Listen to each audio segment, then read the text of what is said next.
sorry, I'm black. I'm not gonna drink nothing.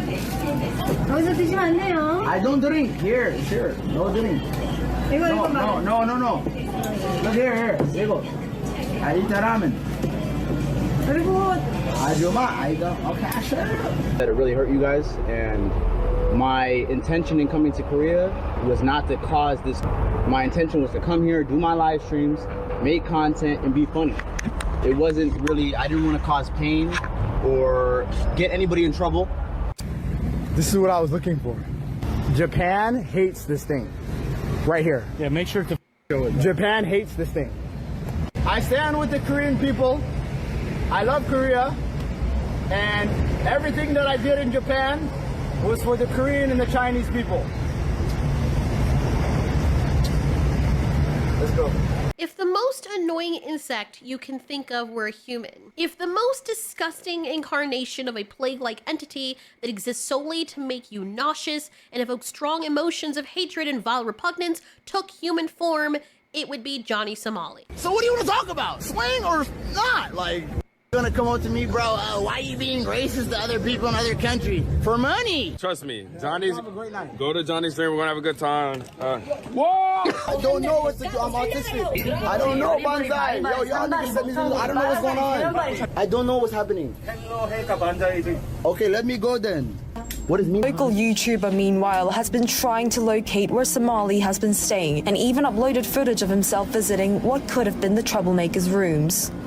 Johnny 어딨어? A few days after the most hated IRL streamer taunted the Korean public to come and get him. Tomorrow I'm outside for Halloween. Come catch me. I'm out. And you don't even need a costume because you are one. Normally, I don't think it's healthy for us to look at another human being simply because they're different from us and think, well, damn, I absolutely hate this person.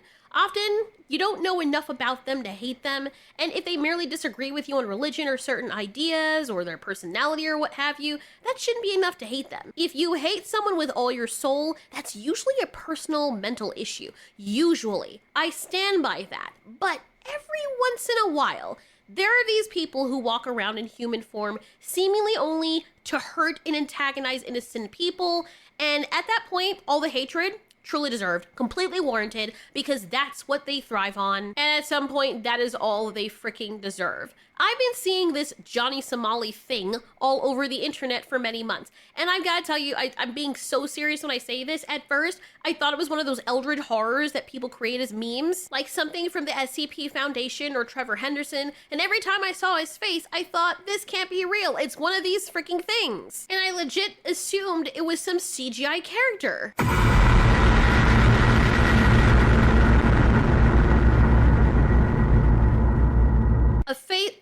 A face that even demons would disown. I'm not even joking. I'm not even trying to be funny. I know it's easy for people to misconstrue that, but I'd scroll past, not even looking closely enough at this, like when I saw it the first time, and I would think to myself, there is no way, like even just doing this video right now, like I have to actually like look away because you put in the freaking images and I cannot look at it, whatever, because there's just no way a real person looks like that. It's probably the evil oozing from way from within, because I'm just being completely honest with you. For a while, I kept clicking off those posts thinking it was just some horrifying internet lore. I assumed maybe it was related to xenomorphs or some other creature, and I thought that he was made with AI, like someone put in cursed image of a dude with xenomorph alien looking teeth that looks very cursed and uncanny, and I thought that's what people did. I thought that's how they created this character, just like the Smile Dog and those other eldritch meme entities. You know, you just look at things and they're very unsettling. And then to my shock and horror, ironically, pun intended, I realized that after looking deeper into this or seeing the captions over all these posts and what people were talking about, this isn't a creepypasta. This is a real life person who acts and looks like this. Here I'm thinking, holy shit, I'm a connoisseur of creepypastas, monsters, eldritch entities, creatures, and yet I thought this thing wasn't real. I thought this was a legit AI character. Initially, I should have felt bad after daring to think that the streamer was some ghastly ghoul, undead creature, half mummified looking ass, shark mouth haunting people. but I skipped over any sympathy I might have felt and went straight to anger, which I think is a universal response to this organism. Everyone knows who Johnny Somali is right now, and the worst part is this zesty, sharp-looking dude loves the attention. This is what happens when you don't nip things like this in the bud. The kind of disrespect where a person can travel to other countries and act like a representative of America, though no one in America claims him, is dangerous for diplomacy and international relations. By the way, leaving things like this unchecked, when they get me even more thirsty for attention, doing more outlandish things, cannot be ignored at some point. I'm a minor too. Just when you think Johnny Somali cannot get any worse, a bunch of clips surface on the internet of him talking inappropriately to minors. Wow. I am absolutely shocked. He's doing that live on Kick. Absolutely unbelievable. We also have a couple other updates. Turns out Johnny Somali is threatening to sue The Legal Mindset, and he has obtained a temporary passport. As well, he has obtained a restraining order against a certain YouTuber. Imagine you being the type of person, the repugnant kind of individual that constantly follows people and harasses them to get a reaction out of them because you have nothing else going on with your life and you're a freaking predator. Imagine a person like this, the lowest of the low. They are not even in the same league as vulture feces or urine. And this is the type of organism, of all people, of all things, that is asking for a restraining order? Are we serious? But first, let's talk about the clips that resurfaced of him talking inappropriately to minors. I'll take both of you. I don't know. I'll go to jail. I go to jail. It's not a joke. It's not a joke. It's serious. I take both of them. I got wife number 1 and wife number 2. I'm like P. Diddy. I'm like Epstein. I'm like R. Kelly. I don't care. For her, look, point it right here. For her, I go to prison. Age ain't nothing but a number, but a dime ain't nothing but a thing. Oh my God. I'm the most demonic that ever turned a camera on. I'm the most evil person that ever used the internet. I'm the most evil person to ever use a camera. I'm a deviant. I am a criminal. What I don't do off camera, you will never see. See, he's self-admitting, and I don't care if he's trolling or not. The reason why we know he's not trolling is because he actually does these things. Trolling is, hey, I'm kidding. This isn't that. So I hope you guys understand why I feel absolutely no remorse for calling him an object. I don't give a fuck. See, I'm like Epstein. My name's Edward. Norms might call you a I don't give a I'm young Epstein. I'm young. Yo, you like a fucking parrot. You can't even close your mouth. Young P. Diddy. Clip it. I got all these young bitches. So yeah, comparing yourself to P. Diddy or Epstein isn't the flex you think it is, Johnny. Unfortunately, there are several other incidents. In the next clip, he's talking to a minor on the phone, and then she reveals that she is indeed underage, and he says, "Don't worry about it, I'm a minor as well." By the way, if you guys want to get the full video of this, go to 15 Minutes of Shame. He lays it all out. For fact that that's not true. I'm a minor. I'm a minor too. You're what? Same. You're a minor. Seriously.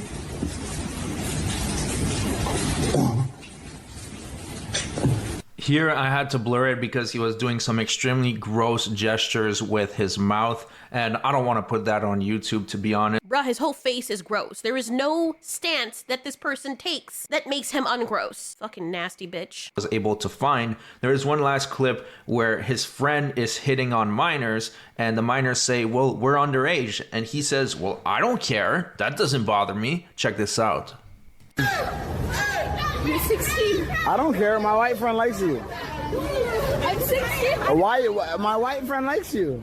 So it turns out that this is not surprising whatsoever. These in real life Kick streamers are often deviants. There are 2 deviants that were arrested in Nepal for proposing to marry a 15-year-old girl. But see, this is what happens when criminals are allowed to do whatever they want. There's a difference between freedom of expression, looking dumb, and then going out of your way to harass, disrespect, and antagonize people and carnally preying on minors. Maybe America's gotten soft or something, but people like this forget that other countries are not America. But this actually leads me to a broader issue. It seems that people think they can treat Asian people however they want, especially East Asians. Maybe people forgot that Asian cultures with the traditional values of politeness and respect and discipline developed this way for a reason Just look back in history to see how resilient these societies are and what they have endured to become this way. Johnny Somali, also known as Ramsey Khalid Ismael, has been to different places, different regions, mostly recently Japan and Korea. And dude, it actually shocked me that Japan didn't do more to deal with him.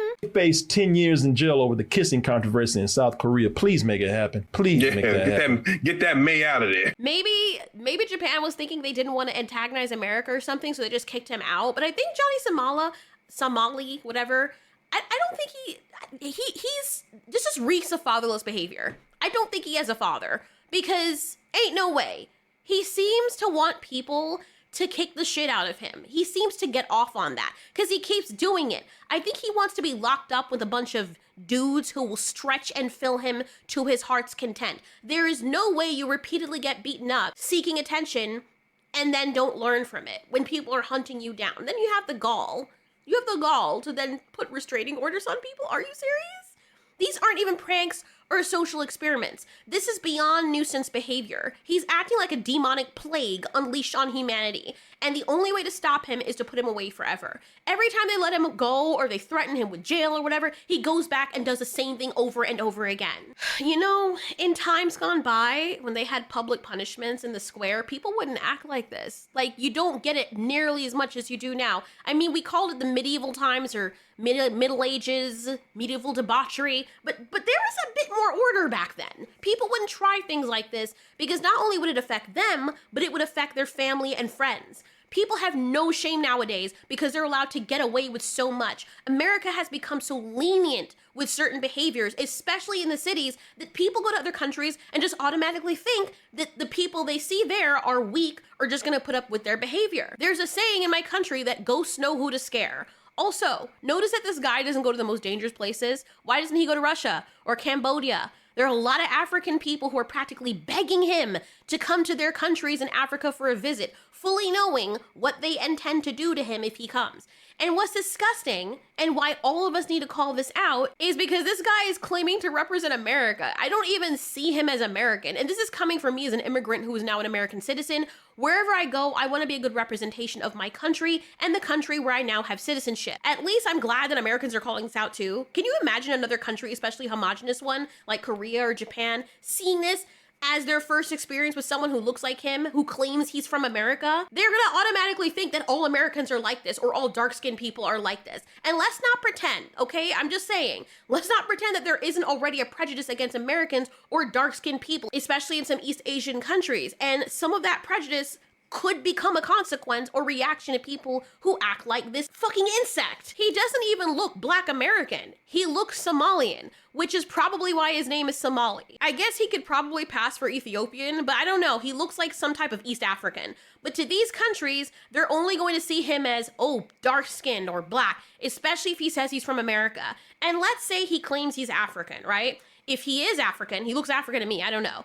But this is a horrible representation of East Africa. And funny enough, ironically enough, the entire continent is going to be blamed for his behavior. That shouldn't be the case, but if this is the only reaction people have, or the only experience they have, that's what they're going to walk away with. Humans are like that. Psychology draws upon patterns, and if you have a bad experience getting bitten by a dog or something, you're automatically going to see every dog as a potential threat. Even if the dog that bit you was a 1 in a million case, you're gonna have a prejudice or fear against all canines, maybe even a hatred towards them. In East Asian countries, there are hardly any white or dark-skinned people, and I think dark-skinned people are even rarer. Imagine that this is the only representation that darker-skinned people are getting. Somali even says to some Koreans, oh, is it because I'm Black? To drive home this terrible representation that he's providing. But you can presume that he's an American, just sitting there asking him if he knows about these two cities.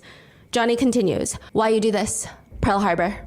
Then he starts screaming on the train, Hiroshima, Nagasaki, you know why we do this to you, right? Because you don't know how to behave. I swear to God, you do again, we do again. Do you understand? Hiroshima, Nagasaki, we do again. You know Hiroshima, Nagasaki? We're gonna do again. What? Hiroshima, Nagasaki. Which none of the Japanese people on the train do anything because for one, maybe they just don't want to give him the time of day, or two, I would honestly be kind of scared. Is he saying he has something on the train? Is he saying he's going to do it again on the train? It's a bit scary to even react. Do it again. Do what? Hiroshima, Nagasaki. Which is just racist on top of racist at this point. But Ramsey keeps questioning him that he's from America until the Korean American man says, I'm from Texas, buddy. But Ramsey continues asking him what his ethnicity is. I'm Korean. Then sit down, brother. Why don't you sit your ass down? Okay, then Korean War, you know what happened to you. That clip was from Rotten Mango. It's funny because in the clip that she's talking about when he's on the train, when the Korean guy tells him he's American and Johnny doesn't even accept that answer because he's like, yeah, but what's your ethnicity? When Johnny himself doesn't even look American, I can guarantee, I haven't looked it up, but I can guarantee that this dude isn't actually like, his ethnicity isn't American either. Hell, my ethnicity isn't American, but you're there talking to someone else being all like, oh, well, you're not American, even though you just said that your nationality is American, and he's going around telling people he's American. It honestly comes across as some kind of self-hatred, to be honest. And one of the good things I like about this is the internet is uniting on this. It's been going on so long, and he's been getting away with all of it. But now we're hearing he's been formally charged by the Korean police. This means absolutely nothing to me because until we actually see him in prison and staying there, no one's gonna feel satisfied. Honestly, I think jail is the best place for him because judging by how much he's uniting all Koreans to come and hunt him down, it's probably safer for him in jail than out in the public. Japan told him he couldn't come back, but Korea said to hell with that shit.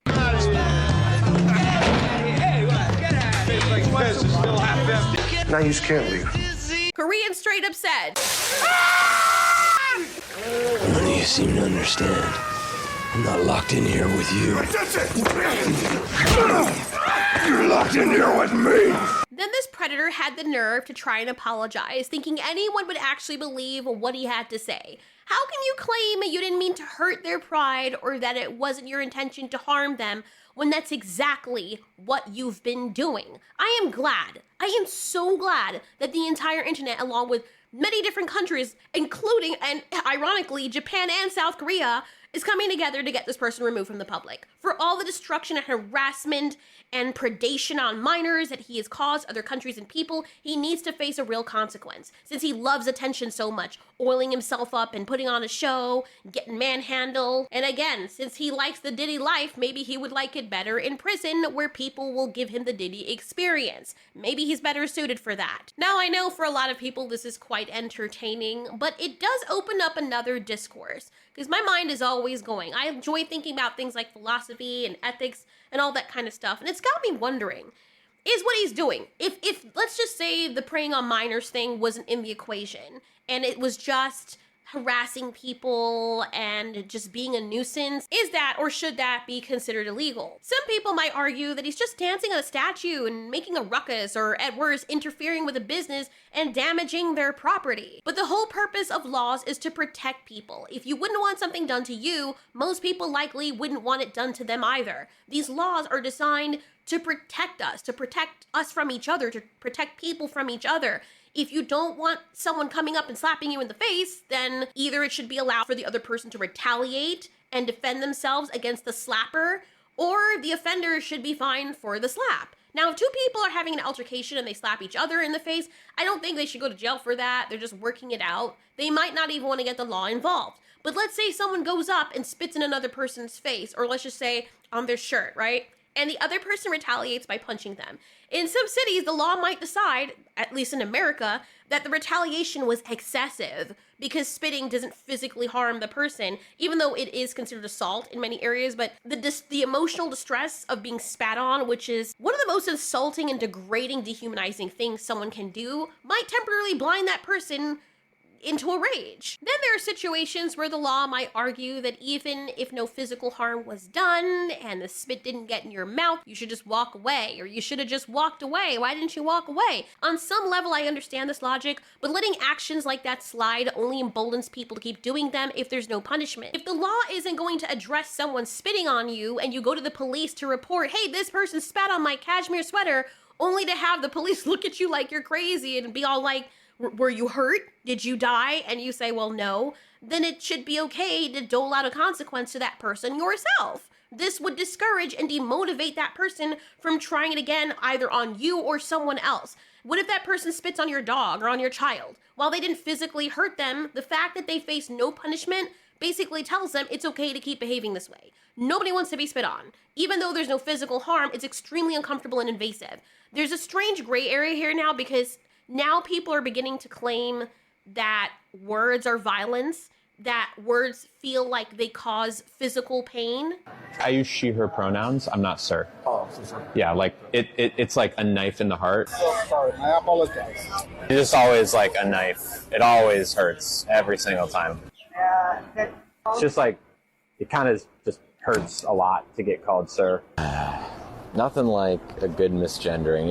It is a knife in the gut when I get called sir. If that causes someone emotional distress and you see how people can become violent or upset when others trigger them with just freaking words, you start seeing governments putting laws in place where anyone who uses words that trigger or insult another person could go to jail or be fined. And this just sets a very strange precedent because what triggers one person might not trigger another. What if you love dogs and you're talking on the street about how much you love them, but then someone who dislikes dogs feels triggered and claims that hearing you say you love dogs is emotionally painful? Should you be fined for that? Where is the line drawn with what's considered inappropriate speech when everyone's triggers are different? It sets a troubling precedent when people start equating harmless statements with things that are truly violent or actually physically harmful.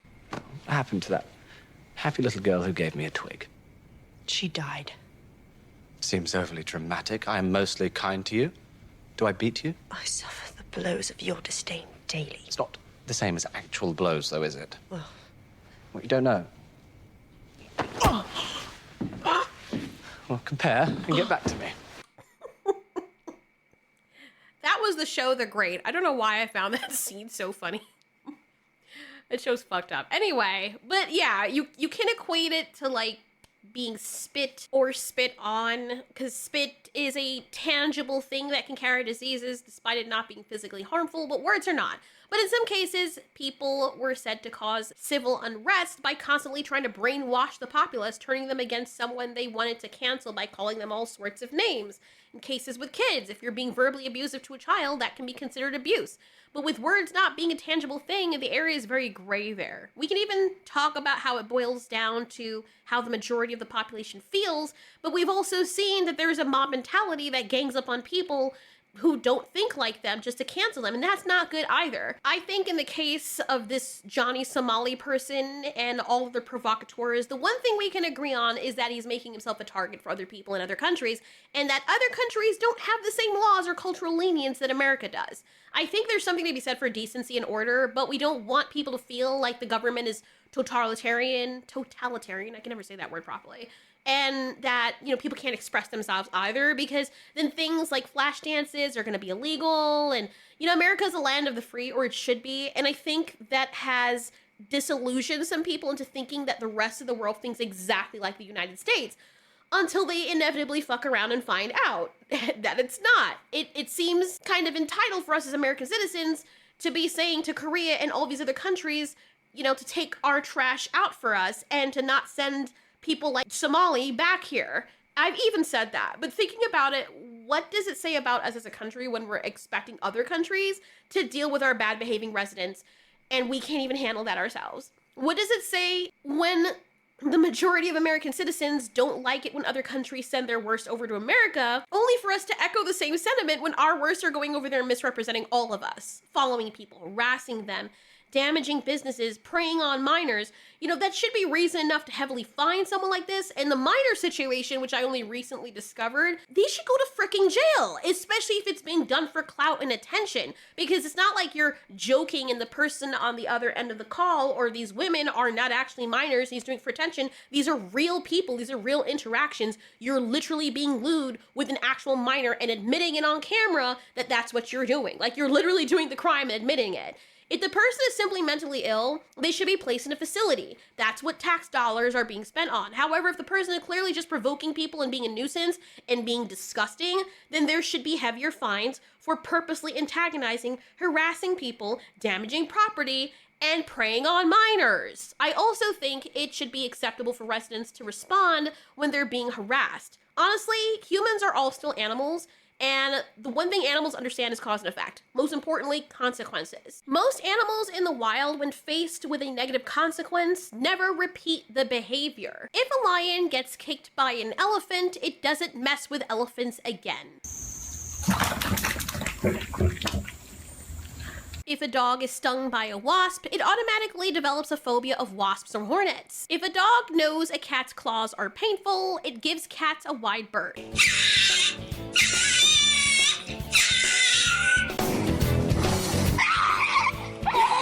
George, how did you catch this one? With my bare hands. Wow. I gotta show Mom. Can I hold it? Ah! It bites! Humans, with our instinctive ability to read body language, should understand who they can mess with and who they cannot. The problem is some humans misdirect this because of societal leniency or stereotypes they hold about certain ethnicities, thinking that just because someone doesn't look as big or muscular, they must be weaker. In the right circumstances, the so-called sleeper bills should be able to prove them wrong by any means necessary. One thing a lot of Americans don't account for is community. That's something that many other countries have in droves, and so they don't really expect the population to come together, even if it means going to jail to represent and protect their country against those who try to make them look weak. 112. Call police, mommy.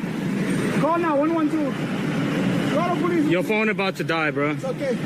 Mommy, call the police. Call the police, please, mommy. 112, call the police, mommy. Keep that calm. You are my streamer. Can you give me a hug, then I go? Can you give me a hug? I need to move you. Why? Why?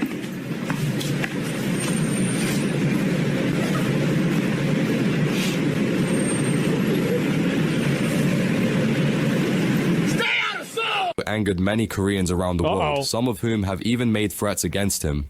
This message is for Johnny Somali. So Johnny, not only are you pissing off Koreans all over the world, but you just pissed off a lot of the wrong people. Don't come back to America, Mr. Somali. It's your only warning. How many do you want to lose, Johnny? Because the price that you need to pay for playing this guy looks like he's like the villain towards the beginning of a Metal Gear Solid game. Stupid games is the lives of your crew, your family, and everyone you're goddamn connected to. You're gonna watch your back. We're not to be fucked with. You fuck with us in LA, we go on the roofs and literally snipe you motherfuckers. You fuck with us in... There's only so much provocation human beings can take before they respond in kind or with a stronger consequence to discourage the provocateur from continuing. If streamers start behaving this way and then hypothetically travel to places like Afghanistan or other strict countries and then these streamers start disappearing, wiped off the face of the earth, I think that's when more people will start to wake up and realize, yeah, it's not really worth it, is it? Lack of consequences and discipline only causes organisms like this to keep pushing until eventually they vanish without a trace. Even in that hypothetical, very real situations have happened like this. Do people not watch Mr. Ballin? I'm not saying it happens exactly with streamers, but it has happened with tourists and people from different countries for less. People just minding their own business and they still vanish without a trace because people prey on them, especially in places where the government isn't made to protect foreigners. It is truly the upteenth level of foolishness to go to a place where you could fucking easily disappear. Like this, that never made sense to me. For those who enjoy being a plague on others' lives, going out of their way to disrupt, antagonize, and destroy property, preying on children, when they're finally jailed or removed from the streets, nothing of value is lost. I'm sorry. And it's a sad reality when the world cheers for you to finally be locked up and removed from the public. If I were his parents, or if he even has parents, I wouldn't want anyone knowing that's my child or that came out of me. I wouldn't want anyone to suspect that came from out of my DNA or from out of my body. And the sadder aspect of this is that the majority of people watching this individual and giving him attention are trying to spur him on to do more outrageous things just so they can see him get locked up or worse. And he doesn't even see that. He lacks the intelligence to even recognize what is happening. This person can hardly be human, because for someone to thrive on people hating him this much and for him to admit that, there must be something deeply broken beyond just his face.